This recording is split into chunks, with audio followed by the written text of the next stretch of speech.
Hey guys, happy Thursday. Welcome back to another video. By the way, that is one of my business partners. Say hello, please. Thank you.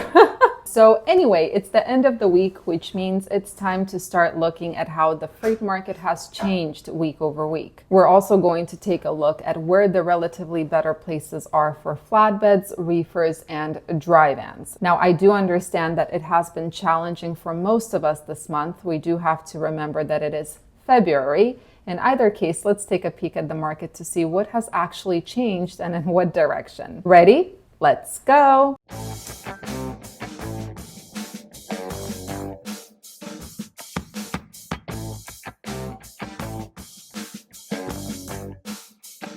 All right, as always, we're going to start with capacity. And as of last Friday, week over week, we lost an additional 426 carriers net.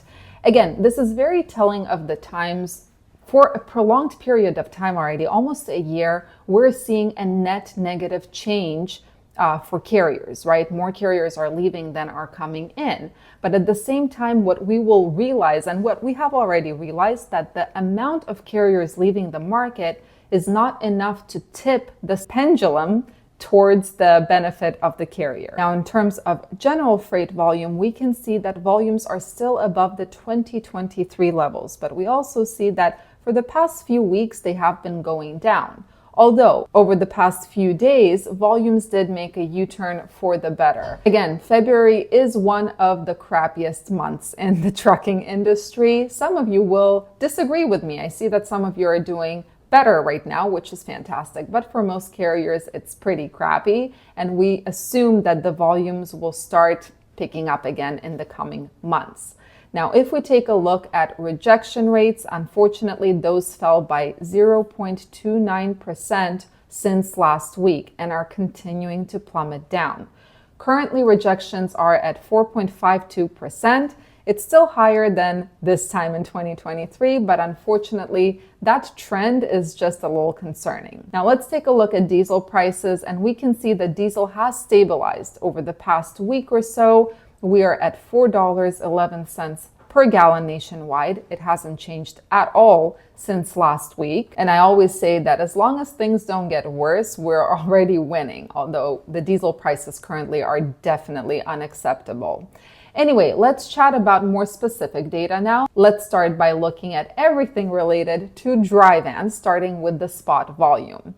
So we can see that spot volumes are slightly lower than they were last week, and it did affect rates as well. Rates are down by about 2 cents per mile week over week, and the current average is $1.93 per mile, which is absolutely crazy. But this is what happens when there is a lack of volume, which is normal for February, and overcapacity of dry vans, right? The rates become unsustainable. But the bigger question is, where do you need to go in order to be in a relatively better position next week? Now, just a reminder, when I talk about the relatively better markets, I'm not saying that these markets are outstanding. What I'm saying is there you are going to get a relatively better opportunity to grab better loads than in the rest of the market. It's all compared to other places, right? So number one, we have Twin Falls, Idaho. Just like last week, rejection of 36% for freight going out of Twin Falls, Idaho. The volume index is 67, more loads than trucks, and the inbound rejection is 28.5%. Now, even though this is the relatively better market right now, it is significantly worse than it was last week. The second market is Green Bay, Wisconsin, 14% rejection for outbound freight, 64 is the index of the volume, more loads than trucks, and 16.5% rejection for loads going to Green Bay, Wisconsin. And just like with Idaho, it did take a hit from last week. Now, even though these are the only two markets that kind of hit all the boxes, all the checkpoints, high outbound rejection, a high volume, high load to truck ratios, and of course, high inbound rejection. If we take a step back from these maps, of course, we'll see that the Midwest is relatively better. There are more opportunities, less deadhead also for dry vans. So I would recommend sticking there. Now let's talk about reefers, starting with the spot market volumes. So just like with dry vans, unfortunately, reefers saw a decrease in spot market volume and rates followed. Currently, spot rates are $2.23 per mile, which is a 3-cent decrease week over week. But again, the question is, where do you need to go next week to be in a better position than your competition, basically? Well, there's only one place, which is, again, Twin Falls, Idaho. 22% rejection for outbound loads. 27 is the volume index, more loads than trucks, and 18% rejection for inbound loads. So overall, this market didn't change in a big way from last week. But again, if we step away from the map for a moment and just look at rejections, what we'll see is that in general, reefers might have some opportunities in states like Illinois, Iowa, Wisconsin, and Missouri, just like dry vans. Finally, we have flatbeds, last but not least. So let's take a look at what happened to volumes on the spot market. So volumes actually increased for flatbeds on the spot market week over week, and they also took the rates with them, right? There was a 4-cent increase in the rate per mile to $2.39 per mile. The only question now is, where was the improvement actually? So let's take a look at 3 maps from TruckStop that I make from TruckStop data. We're going to look at loads, capacity, and then the load to truck ratio.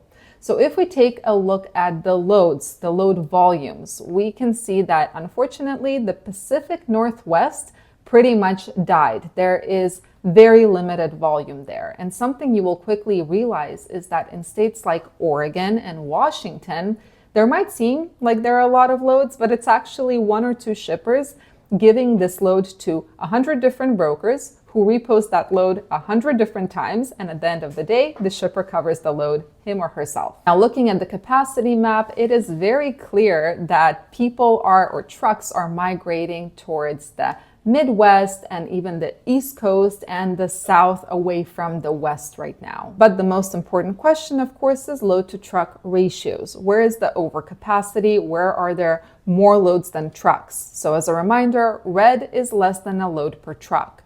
Orange is 1 load per truck, yellow is 2 loads per truck, and green is over 3 loads per truck. Some good news, some bad news. California actually got slightly better week over week. We can see that last week we had overcapacity, less than a load per truck. Now it's around a load per truck, which is an improvement.